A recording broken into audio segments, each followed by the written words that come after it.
3, 2, 1, now. Vertical taken out. Bharat के DRDO ने एक और बड़ी माइलस्टोन को अचीव कर लिया है और एक सिंगल चाल चलकर भारत ने रसिया से अपने डिपेंडेंसी को कम कर दिया है। यहाँ पर आप आर्टिकल देख पाएंगे, DRDO successfully test indigenous technology cruise missile. इस क्रूज मिसाइल के अंदर जो इंजन का यूज किया गया है वो इंडिजिनस इंजन का यूज किया गया है। इस मिसाइल का नाम है निर्भय क्रूज मिसाइल, जो कि एक इंडिजिनस प्रोपल्सन सिस्टम है। ये हमारे लिए बड़ी डेवलपमेंट इसलिए है बिकॉज इवन दो इस मिसाइल को हमने ही बनाया था, बट इसके इंजन को हम लोग अभी तक रसिया से खरीद रहे थे, लेकिन अब उसके अंदर निर्माण होने वाला इंजन भारत ने खुद से डेवलप कर लिया है। तो बात करेंगे कि क्या है पूरा डेवलपमेंट, क्यों इस डेवलपमेंट को पूरा खास माना जा रहा है, कैसे ये मिसाइल दुश्मन देशों के रडार को धोखा देने में माहिर है, कैसे ये मिसाइल चीन के काउंटर में हमारी हेल्प करेगा। नमस्कार दोस्तों, मैं विकास और आप देख रहे हैं ऑल इंडिया अफेयर्स।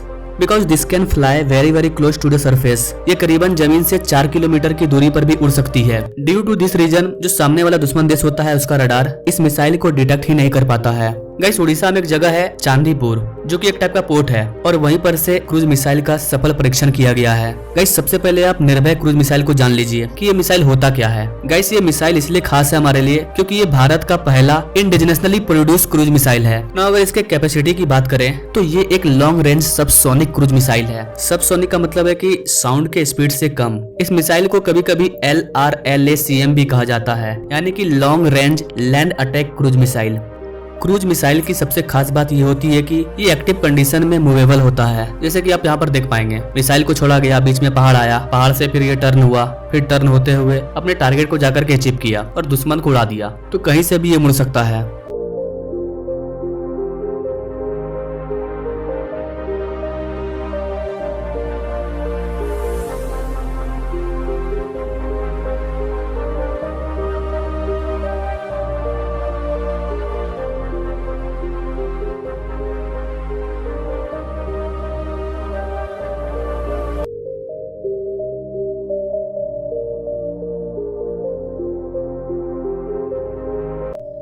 ना अगर इसके टेस्ट की बात करें तो अब तक क्या होता था कि हम इसकी टेस्ट करते थे, लेकिन इसमें रसिया के द्वारा बनाया गया इंजन का यूज होता था जिसको मिनी टर्बोफैन इंजन कहा जाता है। और काफी लंबे समय से हम लोग प्रयास कर रहे थे कि बेसिकली इस इंजन को लेकर के हम आत्मनिर्भर बन जाएं, इसे खुद से डेवलप कर लें। और फाइनली अब ये हो चुका है। आज से ठीक 1.5 साल पहले हमने इस मिसाइल का टेस्ट किया था, लेकिन कुछ टेक्निकल प्रॉब्लम की वजह से ये असफल हो गया था। लेकिन आज हमने इस टेस्ट को सक्सेसफुली कंप्लीट कर लिया है और इसीलिए ये हमारे डीआरडीओ के लिए और ज्यादा खुशी का बात है कि जिस चीज में एक टाइम में फेल होना पड़ा था उसमें अब वो पास हो गए। ना हमने इसमें जो इंजन का यूज किया है उसका नाम है स्मॉल टर्बोफैन इंजन, STFE। इसको मानिक इंजन भी कहा जाता है और स्मॉल टर्बोफैन इंजन यानी कि STFE भी कहा जाता है। इसकी कैपेसिटी 4.5 किलो न्यूटन थ्रस्ट की है। इसको स्टैब्लिश करने का काम डीआरडीओ के अंदर आने वाली GTR ने किया है। GTR means gas turbine research establishment, ये बेंगलुरु में है।